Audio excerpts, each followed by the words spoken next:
What is going on, ladies and gentlemen? AJ Good here at the House of Masks, where we unbox and review cool things almost every single day, and it's Monday, so you know what that means? No, not a Mailbox Monday. No, again, not a Mustache Monday, even though I do have this killer stash. Yes, that is right, we are doing a Monday mini unboxing, and this is the series where I take a look at some stuff that's maybe not a really crazy expensive mask or stage-used piece. Sometimes it doesn't even have anything to do with masks, but I do collect lots of other stuff, and I figured this would be a great way to start showing off those separate collections. However, in today's episode, we have a very special Monday mini unboxing because this is the first ever Monday mini mask unboxing. That is right, we are taking a look at a mask in today's Monday mini unboxing. Have I said Monday mini unboxing yet enough in this episode? So yeah, we have a little package here.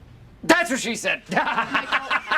And we're just going to dive right into it. This is something that I saw on eBay, and I knew that I was going to be able to get very, very cheap. And although I do have 2 or 3 other copies, it never hurts to pick up another one because I have so much history with this mask. Now, some of you guys are going to recognize this immediately, and other people are going to need a refresher. So as I pull it out of here and show it off to you guys, I will fill you in on the full story, just the short version of the full story. Basically, this is an old vintage Topstone Nu Skin mask. This thing is made out of vinyl, and as you can see, it's a pretty interesting piece. You definitely don't see masks like this anymore. Now, my history with this mask starts before I was even born. My grandpa, one of the main reasons that I got into masks, owned this exact piece along with a couple other vintage pieces, some being Topstone Nu Skin masks, others just being random old masks such as Fun World, Don Post, etc. Well, my grandpa specifically had this gag that he liked to do around Halloween when kids were out trick-or-treating, where he would put himself underneath a table. So you'd have like a fold-out table with a hole cut in the middle, and he would stick his head up through the middle of the table, and he'd be wearing some sort of mask with face paint, and he'd have 2 other heads that had masks on them right next to him. So he would look static as the kids were coming up, but then as soon as they went to reach for candy or something, he would start talking to them. It would freak him out real good. Just a good time. I vividly remember this, and I vividly remember playing with those masks all year long. He would put them in a black trash bag and put them down in the basement until Halloween rolled around again, and this was one of those masks. Now, eventually he stopped doing that. He stopped being as involved with Halloween stuff, and I adopted the bag of masks. I ended up taking them for myself, and my favorite mask of the lot was this piece. And I still have most of those masks. They are up in the front area on display in my little grandpa's mask section. However, this one did not make it. I have no idea where it went. I don't know how I lost it, but I do know that I used that mask more than any of the other masks. And often what I would do is I would turn it inside out.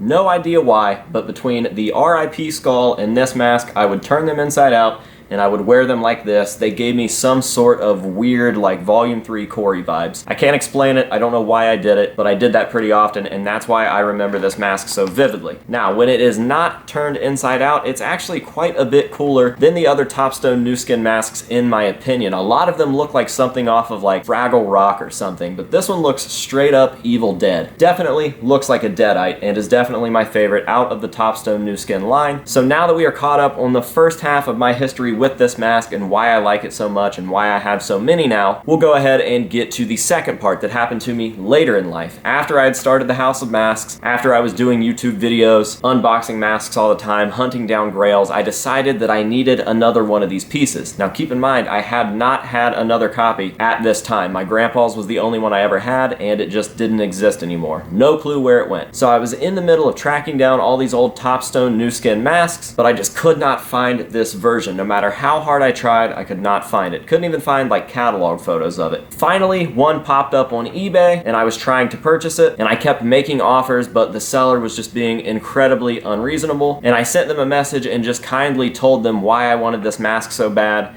that they were never going to be able to get the price that they were asking, and that if anybody was going to know the price of the mask, it was going to be me, and that I could pretty much guarantee that this mask was probably not special to literally anyone else on the planet. The seller did not like that and eventually just like blocked me from eBay or some shit, and I think that they raised the price even higher. So I shared the story around, and a bunch of my fellow collectors decided to pitch in some weird crazy fund and literally purchased the mask for me. However, when the mask showed up, the seller must have caught on somehow because they had cut the mask into a million billion pieces. Not fucking cool. So there is my second half of the story with this mask. I did eventually find copies later, obviously, and now I have a couple of them, but every time I see one of these guys, I want to scoop it up, and this one was like 20 bucks, so I went ahead and bought it just to be able to make this video, share it with you guys, and have yet another copy in my collection. So I hope that you guys have enjoyed this video. Thank you guys very, very much for watching. As always, I'm going to leave you guys with some nice up-close shots of this piece, and that will be that. So until next time, this has been AJ Good at the House of Masks telling you to say no to drugs and alcohol, and yes to nostalgia, and we'll see you guys later.